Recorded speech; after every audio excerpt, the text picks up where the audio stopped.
Good morning, everyone. All right, this morning we'll be talking about quantum number, RAD 202. I can remember that in your RAD 202 this semester, you have many topics to teach what? The topics you guys are going to do this semester, many of them are concerning about what? Optical spectrum. We have the what? Hydrogen what? Spectrum. Optical spectrum, we are going to hydrogen. Then we also talk about what? The quantum numbers. And on a bit, we will talk this semester. We also do what? We are going to do the atomic model. Yeah, the atomic model. So out of these four, we have actually, I know that you guys have studied optical spectrum in school. Some of your tutors are going to teach in school have studied optical spectrum. Now I'll take you guys on hydrogen and quantum numbers. Then my assistant will take you guys on our atomic model. So now for today, I will be going over to the quantum numbers, because actually before you guys will do this optical spectrum, I'm actually meant to have taught you guys these quantum numbers, because this quantum number is the basics. You get, so without this quantum number, I don't think you can advance far. This is the main basics of whatever we are going to discuss this semester. So today we will deal with quantum numbers. Now, these quantum numbers is kind of is used to describe what the energy levels was in an atom. Now, let's say now these quantum numbers now. What can, if someone tells you what is a quantum number, like what is it all about? You have heard about quantum number in your SS3, your university. You have heard about what even year one you did quantum numbers. Now, what is this quantum numbers all about? You have heard about it, and you have what is this purpose? Because most of the time they just think it's about atom. No, this thing has applications. What is this purpose, especially in this our course now in radiography? Why are we studying these quantum numbers? What is this purpose now? Now, I will describe it for you. Now, let's start with what are quantum numbers. Quantum numbers are a set of numbers that are used to describe the position and energy level of an electron in an atom. Now, these quantum numbers now, what they do is that we know that we have electrons. An atom is made up of what? Electrons. Let's say a typical atom, in your Gauss model of atom, we have what? First we have the nucleus. In the nucleus contains what? Neutrons and what? Protons. Then the outer shell contains what? Electrons. Now we are concerned more of the electrons, because it's the electrons that was through the shell. The protons and the neutrons are just embedded in the nucleus. Now, but the electrons are ones that was through the shell. Now we are concerned with the electrons. How does this electron fill the shell? How do we think we just come and, because of oxygen, you just come and start filling anyhow? Remember, if you are filling an atom, there are steps to do this. Now, those steps, how did it come about? It's these quantum numbers. It's these quantum numbers that will enable you to know how you fill those electrons. You can't just fill them anyhow. So they are used to describe the energy level, and the position of an electron in an atom. This is the quantum number. This is the step. This is what the procedure to determine that. You determine what energy level and the position was any electron in an atom. Now, there are actually four of them. There are only four of what the quantum numbers. Now, first of all, we have the principal quantum number. The principal quantum. Now we all know that this number. We have the what? Azimuthal quantum number. We have the third one, which is what? The magnetic quantum number. And the fourth one, which we know about, the spin. Or we can call it the electron spin or quantum number. So these are the four basic ones. And remember, these four, I will tell you, work hand in hand.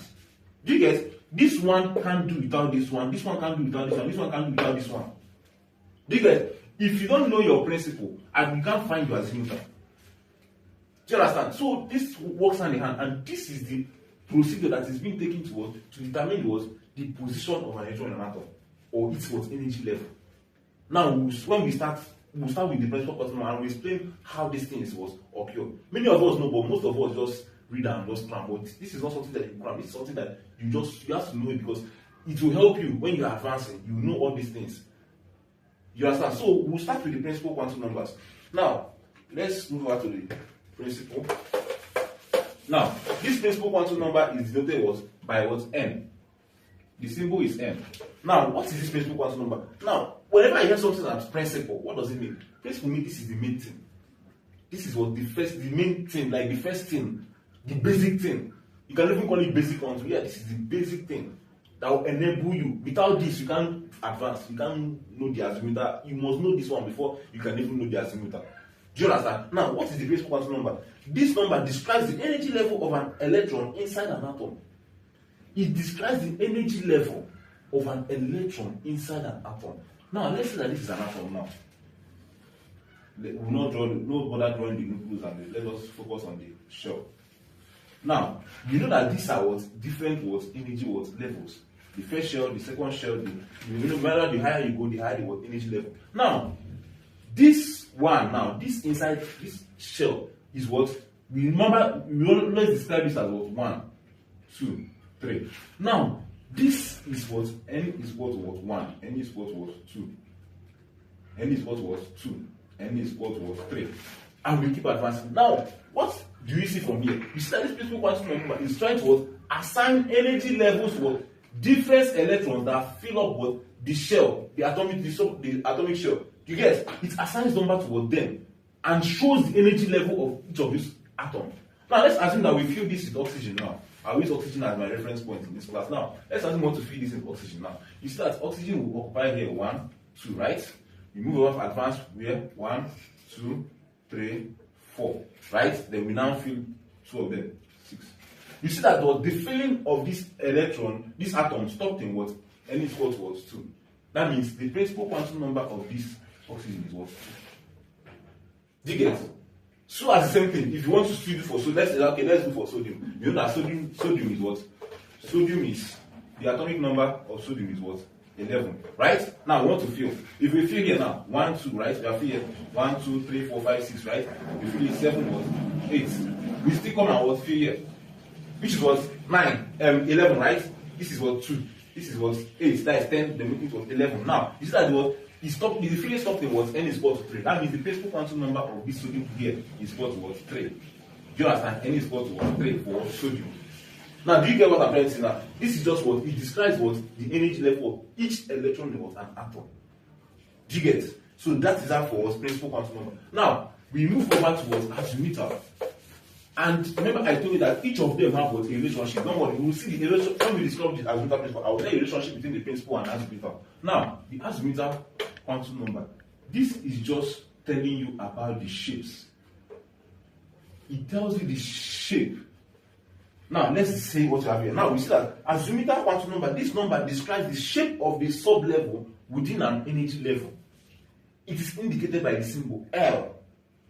Now, remember, we have this electronic configuration, which we have 1s2, 2s2, 2pcs, and so on. And so on. Now, these things, these are what energy what sub-levels. Now, what this thing tells you is trying to tell you where the particular atom falls in this sub-level. Remember, we have shapes like this. I don't know, you guys can remember this shape. These shapes.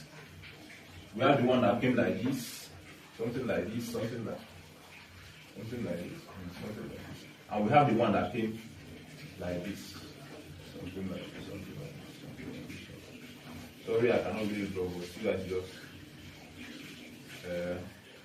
something like this, something like this. You guys know what I'm doing. So we have something. Now we have S. This is assigned as SPGF, if you can remember. Now, what are we trying to say here now? This is okay. The electric configuration of this is what? This is what? This is 6, right? Let's say we use those 4. I want to use oxygen. Now this is 4. Total of this is what? 8. That is, this is what? Oxygen level 8. Now, if you want to determine the azimuthal quantum number, what we do now, we have gotten the principal quantum number, right? Which principal quantum number of what? Oxygen is what? 2, right? Now, there is a relationship between what? L and N. The relationship is L is what? Less than or equal to what? N what? Minus 1. Are you see it now? Now, for my N for oxygen to be 2, obviously my L is what? 1. And sorry, I forgot to tell you, N, there is nothing like 0 in N. N can never be 0 because there is no atom that does not have a what? Shell. The lowest atom, which is hydrogen 1, has what? 1 what?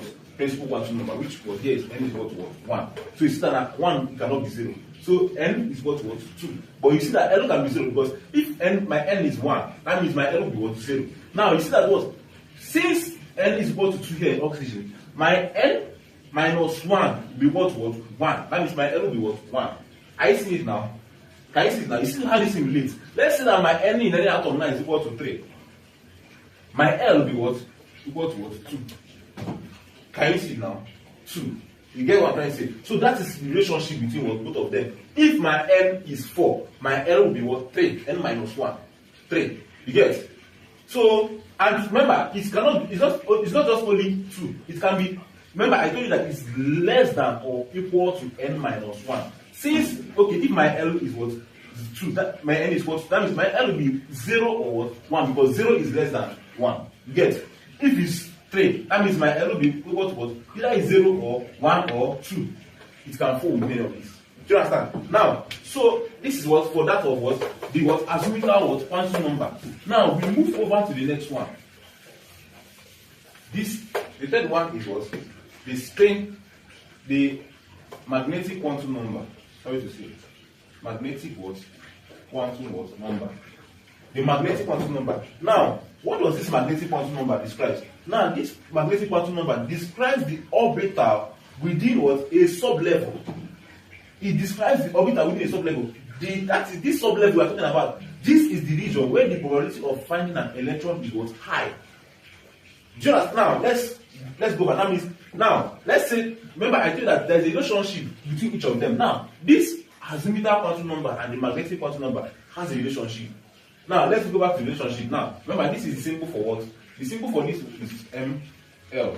This is the symbol for this magnetic quantum number. Now, I told you that this M and what ML has a relationship. Now, what is the relationship between this and L? That means it was the relationship is L equal to what? ML is less than or equal to what? L. Now, how do we apply it?